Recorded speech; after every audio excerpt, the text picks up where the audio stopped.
Hi കൂട്ടുകാരെ, പുതിയൊരു വീഡിയോയിലേക്ക് എല്ലാവർക്കും സ്വാഗതം. നന്ദിനി ആ കസേരയിൽ ഇരിക്കാൻ കൂട്ടാക്കുന്നില്ലെന്ന് മനസ്സിലാക്കിയ സൂര്യയ്ക്ക് കാര്യങ്ങൾ പിടികിട്ടുകയാണ് കേട്ടോ. തൻ്റെ അമ്മയുടെ ഫോട്ടോ മുന്നിൽ നിൽക്കുന്നത് കൊണ്ട് അവൾ വല്ലാതെ ഭയപ്പെടുന്നത് അതുകൊണ്ട് താൻ അത് ചെയ്തു കൊടുക്കണം. അവൾക്ക് സഹായമായി ആ റൂമിലുള്ള എല്ലാ ഫോട്ടോസുകളും മാറ്റാൻ വേണ്ടി ആവശ്യപ്പെടുകയാണ് കേട്ടോ.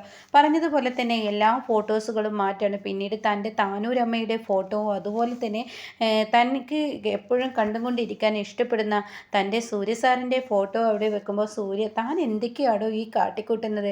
അതെ, സൂര്യ സാറ് തൻ്റെ താനൂരമ്മക്കൊപ്പം ഇരിക്കേണ്ട ആളാണ്. കാരണം എന്താണെന്നറിയോ? സൂര്യ സാറിനെയും താനൂരമ്മയെയും നോക്കിക്കഴിഞ്ഞാൽ പിന്നീട് എനിക്കൊരു പ്രത്യേക എനർജിയാണ്. ഇതൊക്കെ കേൾക്കുന്നതിനോട് കൂടി ഇതൊക്കെ വല്ലാത്തൊരു ഫീല് തന്നെയാണ്. ഇതൊക്കെ തന്നെ കൊണ്ട് തന്നെ മാത്രമേ കഴിയത്തുള്ളൂ എന്നൊക്കെ സൂര്യ പറയുന്നുണ്ട് കേട്ടോ. അങ്ങനെ ഈ സമയം ഇപ്പുറത്താണെങ്കിലോ പത്മ കലിയടക്കാനാവാതെ CEO പോസ്റ്റിൽ നിന്ന് തൻ്റെ മകൻ തന്നെ തട്ടിമാറ്റി എന്നുള്ള സത്യം തിരിച്ചറിയുമ്പോൾ പത്മയ്ക്ക് ദേഷ്യം അടക്കി നിർത്താൻ കഴിയുന്നില്ല. പത്മ അത്രയും കലിവുണ്ട്. തൻ്റെ വീട്ടിലോട്ട് കയറി വരികയാണ് കേട്ടോ. അപ്പോൾ ഈ സമയം ടേബിളിൽ ഇരിക്കുന്ന ഭക്ഷണങ്ങളെല്ലാം തട്ടിത്തെറിപ്പിക്കുമ്പോൾ ഉടൻ തന്നെ തൻ്റെ മക്കൾ വന്ന് ചോദിക്കുകയാണ്, എന്താണമ്മേ, എന്താ പ്രശ്നം?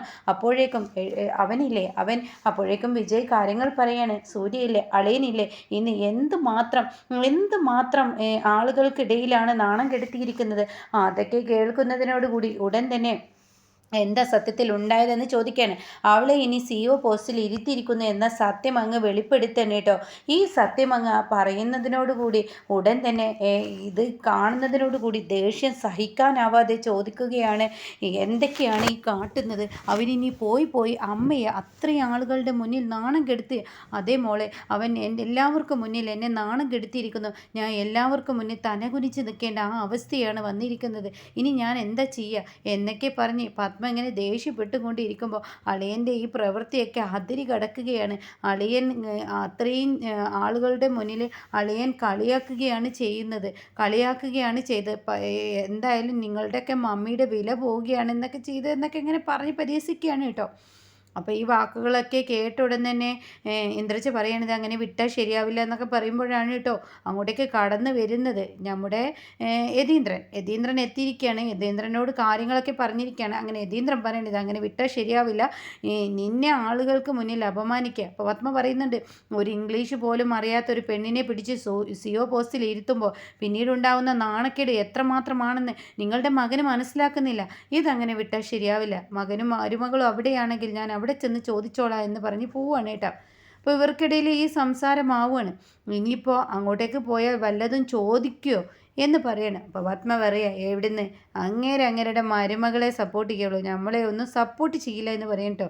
അപ്പോൾ അത് കേൾക്കുന്നതിനോടുകൂടി ഇന്ദ്രജ പറയണം, അങ്ങനെയല്ല മമ്മി, അതെന്തായാലും ഡാഡി മമ്മിക്ക് വേണ്ടിയിട്ട് സംസാരിക്കും. കാരണം ഡാഡിക്ക് ഏറ്റവും വലുത് കമ്പനിയാണ്. കമ്പനിയെ ഒരു പരീക്ഷണത്തിലോട്ട് വിട്ടുകൊടുക്കാനൊന്നും ഡാഡി തയ്യാറാവില്ല. അതെനിക്ക് ഉറപ്പാണ്. അത് ഉറപ്പുള്ള കാര്യമാണ്. ഡാഡി ഒരിക്കലും കമ്പനി കാര്യത്തിൽ ഡാഡി ഈ പറയുന്ന നന്ദിനിയെ അവിടെ നിർത്തുന്ന ഒരു പരിപാടി ചെയ്യില്ല എന്നൊക്കെ പറയാൻ കേട്ടോ. അപ്പോൾ അത് കേൾക്കുന്നതിനോടുകൂടി ഉടൻ തന്നെ പറയാണ്, എന്തായാലും നോക്കാം നമുക്ക് എന്ന് വിജയ് പറയാണ്. എനിക്ക് തോന്നുന്നില്ല അങ്കിളിപ്പോൾ അവിടെ ഉറപ്പായും ഈ പറയുന്ന നന്ദിനിക്കൊപ്പമായിരിക്കും നിൽക്കുക. നന്ദിനിക്ക് ആ CEO പോസ്റ്റ് കൊടുത്തതിൽ. അപ്പോൾ ഇന്ദ്രജ പറയാണ്, അതൊക്കെ ശരിയാണ്, ഡാഡിക്ക് മരുമകൾ എന്ന് വെച്ചാൽ ജീവന് തന്നെയാണ്, നന്ദിനിയെ ജീവനൊക്കെ തന്നെയാണ്. പക്ഷേ ഡാഡി ഇക്കാര്യത്തിൽ എന്തായാലും സപ്പോർട്ട് ചെയ്യില്ല. ഇക്കാര്യത്തിൽ മമ്മിക്കൊപ്പമായിരിക്കും. സൂര്യയെ നല്ല വഴക്ക് പറഞ്ഞിട്ടായിരിക്കും ഡാഡി ഇങ്ങോട്ടേക്ക് വരുന്നത് എന്നൊക്കെ പറയാൻ കേട്ടോ. അങ്ങനെ ഈ വാക്കുകളൊക്കെ കേട്ട് ഒരുപാട് പ്രതീക്ഷയോടുകൂടിയാണ് കേട്ടോ ഈ പറയുന്ന പത്മ.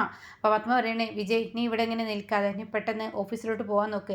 അവിടെ എന്താണ് നടക്കുന്നതെന്ന് നമുക്കൊന്ന് അറിയണമല്ലോ. അവിടെ എന്തായിരിക്കും നടക്കുന്നതെന്ന് അറിയാൻ വേണ്ടിയിട്ടാണ്. നീ തൽക്കാലം അങ്ങോട്ടേക്ക് എന്ന് പറയാൻ കേട്ടോ.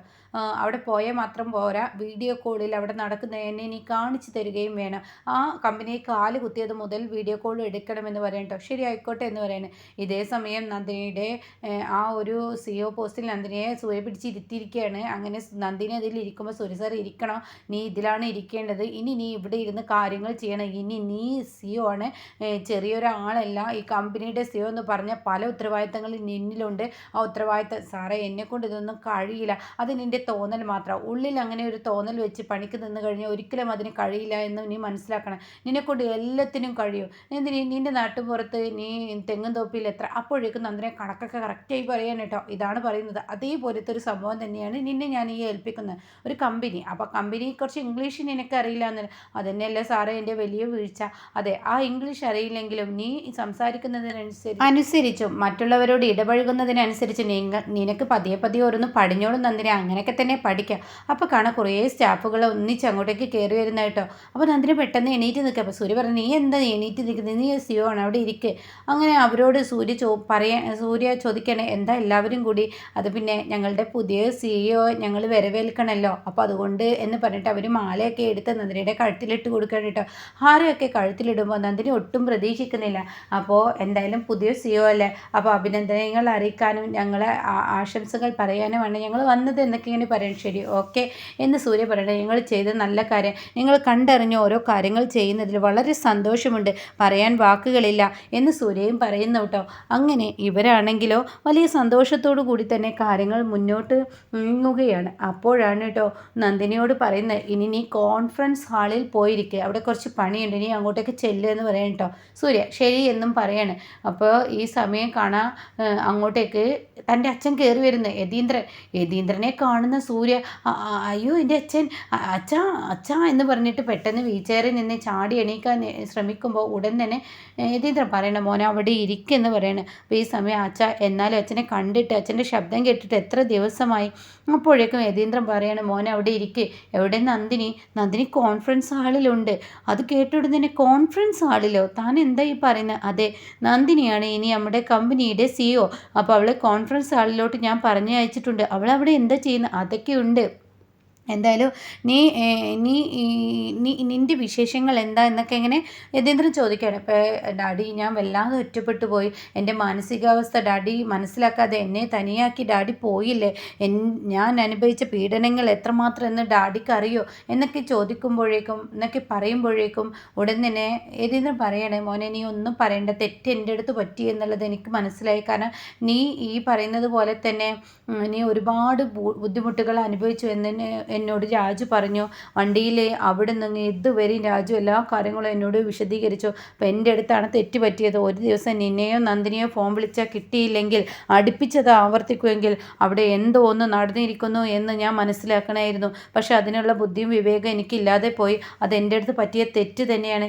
എൻ്റെ തെറ്റ് ഞാൻ തിരുത്തുകയാണ്. എന്തായാലും എൻ്റെ മോന് ഒരുപാട് ബുദ്ധിമുട്ട് നേരിടേണ്ടി അച്ഛനെ ഖേദിക്കുന്നു. ഇപ്പോൾ എൻ്റെ മോന് എല്ലാ സുഖമായില്ലേ, അത് മതി എനിക്ക് എന്നൊക്കെ പറയുമ്പോൾ ഡാഡി ഒരുപാട് ബുദ്ധിമുട്ടി. ഇനി എൻ്റെ മരുമകൾ എവിടെ, അവളെ ഒന്ന് കാണട്ടെ. പുതിയ സിഇഒ എനിക്കും കൂടി കാണണമല്ലോ. കോൺഫറൻസ് ഹാളിൽ അവൾ എന്ത് കാട്ടുന്നു എനിക്കറിയണം.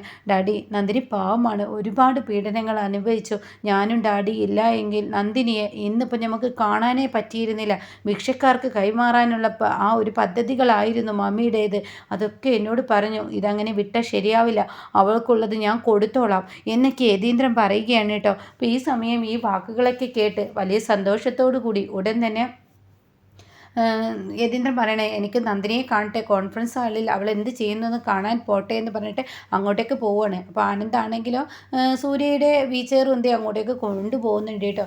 പിന്നീട് യതീന്ദ്രനാണെങ്കിലോ കോൺഫറൻസ് ഹാളിൽ കയറി ചെല്ലുമ്പോൾ യതീന്ദ്രനെയും സൂര്യയെയും ഞെട്ടിപ്പിക്കുന്ന ആ കാഴ്ചയാണ് കേട്ടോ നന്ദിനി അവിടെ ചെയ്യുന്നത്. അപ്പോൾ എന്തായാലും നല്ല രസകരമായ മുഹൂർത്തമാണ്. ഇനി നന്ദിനി സിഇഒ പോസ്റ്റിലോട്ട് കയറുമ്പോൾ നന്ദിനി കമ്പനി കാര്യങ്ങളും ആ കമ്പനി പിന്നീട് വരെ തകർച്ചയിലായിരുന്നു എന്ന സത്യങ്ങളൊക്കെ നന്ദിനി കണ്ടെത്തുമോ?